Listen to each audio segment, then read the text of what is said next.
Hello everyone. Okay, हम start करते हैं हमारा लेक्चर नंबर 24। आज हम कोची रूट टेस्ट डिस्कस करेंगे। मैं पूरी लेक्चर सीरीज यहाँ पर बना रहा हूँ आपके नेट जेआरएफ के एग्जाम के लिए और सीएसआई और आईआईटी जैम एंड गेट के लिए। ये पूरा वो सिलेबस है जो IIT jam, CSIR, net JRF और गेट में आता है। उसी सीरीज में हमारा लेक्चर नंबर 24 है, जिसमें आज हम डिस्कस करेंगे कोची रूट टेस्ट और दूसरे टेस्ट को हम डिस्कस करेंगे, Raabe's test, D'Alembert ratio test. Okay, so Cauchy root test क्या है? बेसिकली जब भी हमारे पास कोई सीरीज गिवन होती है, ठीक है, तो उसमें हमें ये टेस्ट लगा करके उसकी कन्वर्जेंस और डाइवर्जेंस को चेक कर लेते हैं। तो कंडीशन है कब सीरीज डाइवर्ज करेगी, कब कन्वर्ज करेगी। तो सिंपली जैसे हमारे पास कोई एक सीरीज गिवन है, ये ओके, ये कोई पॉजिटिव टर्म सीरीज हमारे पास एक गिवन है an। ओके, तो ये पॉजिटिव टर्म सीरीज है, तो हम क्या करते हैं, जो ये सीक्वेंस है हमारी an, तो कोची रूट टेस्ट कब लगाते हैं हम? ज्यादातर हम जब देखेंगे इसमें कुछ रूट टेस्ट जब लगाएंगे, हमारे पास कुछ ऐसे होगा, an की पावर में कुछ n गिवन होगा, ठीक है। अदरवाइज हम फिर रेशो टेस्ट लगा देंगे। अकॉर्डिंगली आपको खुद पता लग जाएगा क्वेश्चन देखे कि कोची रूट टेस्ट लगाएं या रेशो टेस्ट लगाएं, या रेबिस टेस्ट लगाएं, लॉगरिथमिक लगाएं, या क्या कुछ। ओके, तो जैसे हमारे पास यहाँ पर an ये कोई अपोजिट टर्म सीरीज गिवन है हमारे पास, ठीक है। तो इसमें जो सीक्वेंस है an, उसकी पावर 1/n करने पर l, इसकी हमने लिमिट फाइंड करी, an की पावर 1/n, ये l है। अब l पर डिपेंड करेगा, अगर l की वैल्यू लेस देन 1 है तो कन्वर्ज करेगी हमारी सीरीज, अगर ग्रेटर देन है तो डाइवर्ज करेगी। अगर l की वैल्यू 1 आ जाती है तो ये टेस्ट फेल हो जाता है, ठीक है। हम इस टेस्ट फेल का मतलब है कि इस टेस्ट केस में हम नहीं पता कर सकते कि कन्वर्ज या diverge. Okay, so l equal to 1, then series may be converge और मे बी डाइवर्ज। ओके, तो इसके ऊपर एक क्वेश्चन देखते हैं, एग्जाम्पल देखते हैं समझने के लिए। ये मैंने एक एग्जाम्पल लिया, हमारे पास सीरीज थी summation an equal to 1 plus 1 upon under root n की पावर माइनस n 3/2। ओके, तो हम इसे an की पावर की फॉर्मेट में बना लें पहले। तो an बराबर हमारा मतलब an की power n 1 upon n type का फॉर्मेट, ताकि हम n से n कैंसिल कर सकें। तो हमारे पास an ये गिवन है भाई, ये an है हमारा पूरा का पूरा। तो इसको हम ऐसे लिख सकते हैं, क्योंकि माइनस है तो 1 अपॉन में करके लिख दिया। उसके बाद ये 3/2 को लिख दिया 1 प्लस 1/2। ऐसा क्यों किया? ताकि ये n अलग हो जाए इसके अंदर से। देखो ये अब n, हम इसको ऐसे लिख सकते हैं ना, n इंटू n की पावर 1/2, ऐसे लिख सकते हैं इसको। तो an हमारा बेसिकली ये बन गया। जब an की पावर 1/n करेंगे तो ये वाला n कैंसिल हो जाएगा, ठीक है। तो limit n tends to infinity 1/1 plus 1/√2 की पावर अंडर रूट n, मतलब n की पावर 1/2 को अंडर रूट n लिख दिया। ये हमारा e बन गया, ठीक है। ये नीचे वाला पार्ट हमारा, इसकी limit n tends to infinity पे e जाती है, क्योंकि जब भी हमारे पास 1 की पावर इंफिनिटी की फॉर्मेट बनता है, ठीक है, 1 की पावर इंफिनिटी बनता है, तो हम इसमें ये लिमिट n, इसको हम e कहते हैं, ठीक है। ये आपको पता होगा कि हमने 1 प्लस 1/n की पावर n जो होता है limit n tends to infinity पे, ये e बन जाता है। ओके, तो ये हो गया 1/e। 1/e आ गया, तो 1/e की वैल्यू तो 1 से लेस होगी। अब टेस्ट क्या कहता है, अगर e जो हमारी लिमिट आई l, ये हमारी l लिमिट आ गई ना, l, ये हमारी l आ गया, ये जो 1/e है ये l हो गया। तो अगर ये 1 से लेस है तो कन्वर्ज करती है, अगर ये ग्रेटर आता है तो डाइवर्ज करती है। तो इस तरह से हम इस टेस्ट को लगाते हैं, ठीक है, कन्वर्जेंस और डाइवर्जेंस चेक करने के लिए। ये बड़ा इंपॉर्टेंट है एग्जाम के पॉइंट ऑफ व्यू से। अब हम डी-लम्बर्ट रेशियो टेस्ट की बात करते हैं। इसको सिंपल रेशियो टेस्ट भी बोलते हैं और डी-लम्बर्ट रेशियो टेस्ट भी बोलते हैं। इसमें भी सेम वही कंडीशंस हैं कि एल की वैल्यू पर डिपेंड करेगा। तो लेकिन यहाँ पर हम सीरीज में देखेंगे कि हम an प्लस, जो भी हमारे पास सीरीज गिवन है उसकी जो सीक्वेंस है an, उसमें हम an प्लस 1/an करते हैं, उसकी लिमिट फाइंड करते हैं।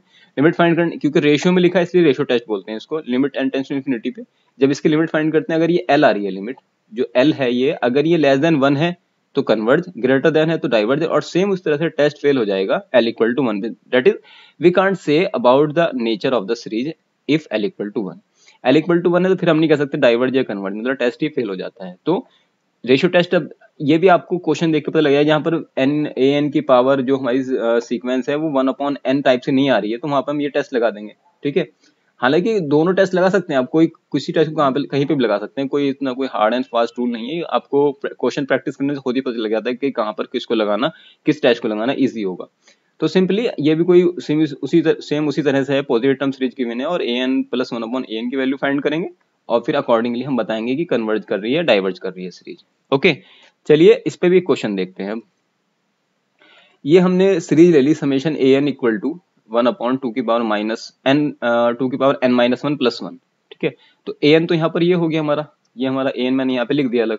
ओके, तो an मिल गया। अब an प्लस 1 और फाइंड कर लेते हैं। जब an n की जगह पर n प्लस 1 पुट करेंगे तो 1/2 की पावर n प्लस 1 ये मिल जाएगा। नाउ अब मैंने यहाँ an upon an plus one find किया, चाहे आप सीधा ही an plus one upon an find कर लें, उससे कोई फर्क नहीं पड़ेगा, ये सिर्फ इजी करने के लिए ऐसा किया। तो an की वैल्यू ये रही और n प्लस वन की वैल्यू पुट करी तो ये कुछ मिल गया। 2n ऊपर से कॉमन लिया, नीचे से 2n 2 की पावर माइनस वन कॉमन लिया, ताकि हम n टेंड टू इन्फिनिटी जब पुट करें तो ये इन्फिनिटी पुट करने पर infinity, one upon infinity zero, ये भी जीरो, इसको क्या लिख देंगे 2 की पावर n माइनस 2 की पावर माइनस वन, 2 की पावर n से 2 की पावर n कैंसिल हो जाएगा, 2 की पावर माइनस वन ऊपर जाकर 2 बन जाएगा। ठीक है, तो ये वाला पार्ट तो पूरा 1 हो गया, ये वाला पार्ट भी पूरा 1 हो गया, ये सिर्फ 2 रह गया। ठीक है, लेकिन 2 क्या है भी an upon an plus one, लेकिन टेस्ट के according an plus one upon an होना चाहिए था। ठीक है, तो यहाँ से 2 आया, तो जब इसको हमने रिवर्स किया an plus one upon an, तो ये 1/2 आ गया, 1/2 फिर 1 से लेस होता है, तो लिमिट हमारी जो आ रही है l की वैल्यू जो 1/2 है, जो कि 1 से लेस है, तो इसलिए हम ये कह सकते हैं कि सीरीज हमारी कन्वर्जेंट है। Okay, by the ratio test और डीएलम्बर्ट रेशियो टेस्ट। कोई दूसरा एग्जाम्पल देखते हैं इसके लिए, जो हम यहाँ पर x के ऊपर डिपेंडेंसी आ जाएगी। जैसे यहाँ पर एक सीरीज गिवन है an equal to n square minus one upon n square plus one x to the power n, और x कोई पॉजिटिव है।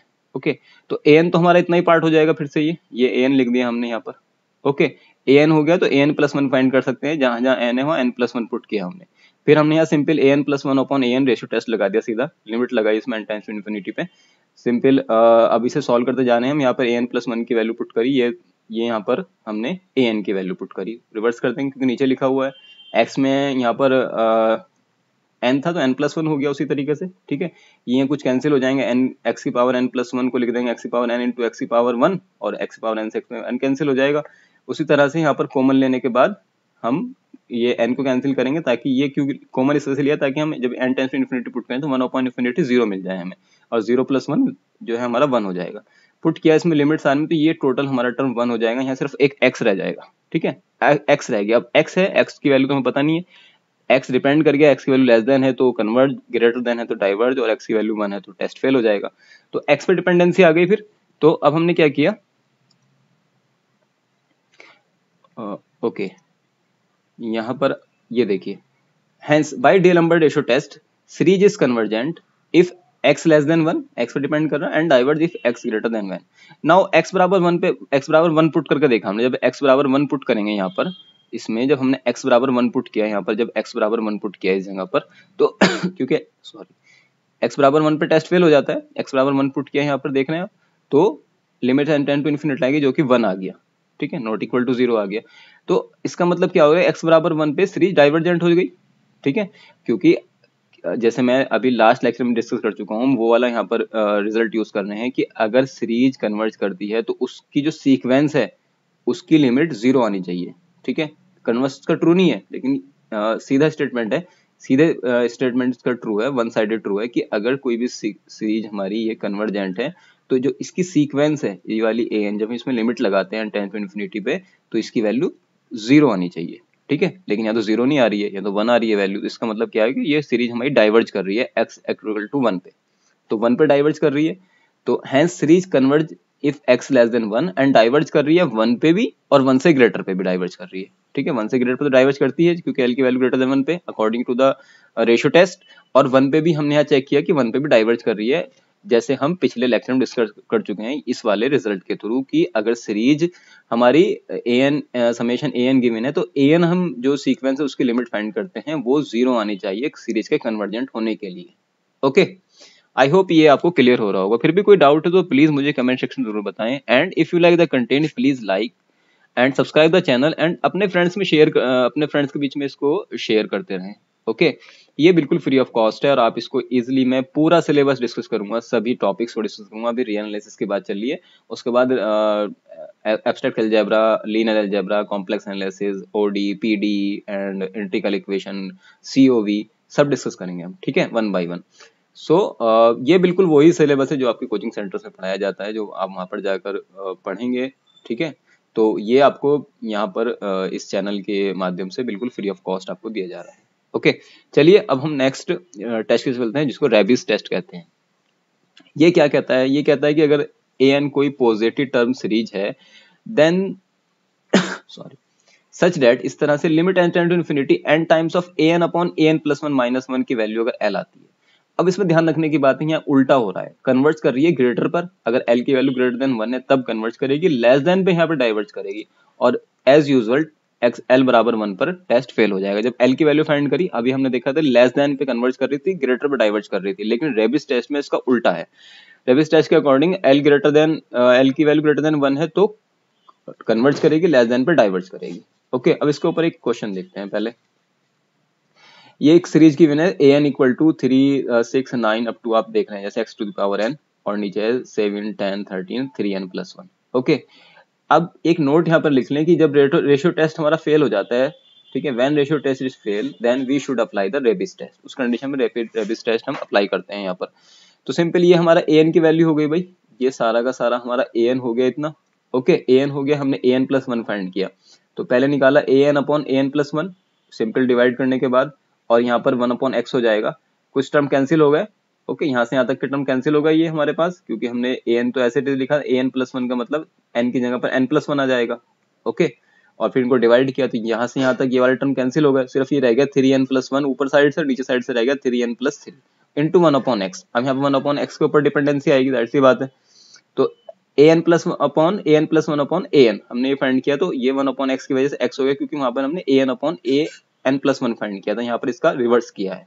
ओके, अब इसमें लिमिट लगानी है, तो ये हमने यहाँ से कॉमन ले लिया 3n, नीचे से 3n कॉमन ले कैंसिल किया, ताकि ये 1 अपॉन 3n कर रहे हैं ना यहाँ पर, तो लिमिट एन टेन इनफिनिटी पे 0 हो जाएगा पार्ट, तो कुल मिला के ये यहाँ पर अब x रह जाएगा, ये पार्ट 0 हो गया, ये वाला पार्ट भी 0 हो गया, ये वाला पार्ट भी 0 हो गया, 1 अपॉन 1 1 इंटू एक्स, तो ये सिर्फ x आ गया।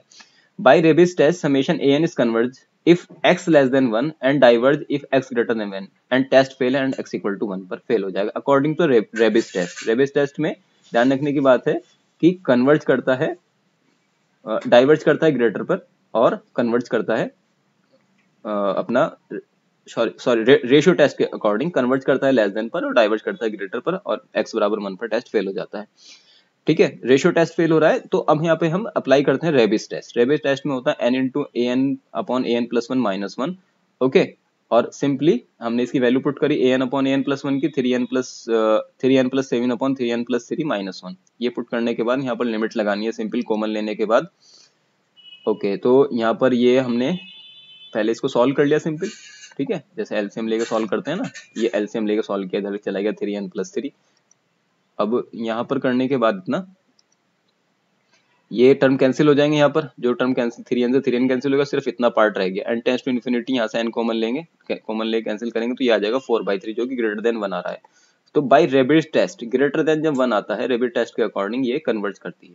ठीक है, by Raabe's test summation a n मतलब the series is convergent, greater than में कन्वर्ज करती है रेबिस टेस्ट के according, and x equal to 1 पर भी कन्वर्ज करती है, hence the series convergent if x less than equal to 1 and diverge if x की value strictly greater than 1। Okay, तो 1 और 1 से लेस पे हमने पहले चेक किया था वहां से रेशियो टेस्ट से, तो ये दोनों पे कन्वर्ज कर रही है, और x ग्रेटर देन पे ये डाइवर्ज कर रही है। आई होप ये दोनों तीनों टेस्ट आपको क्लियर हो गए होंगे, और ये बड़े वेरी इंपॉर्टेंट है एग्जाम के पॉइंट ऑफ व्यू से भी। So if you like the content please like and subscribe the channel. Thank you again.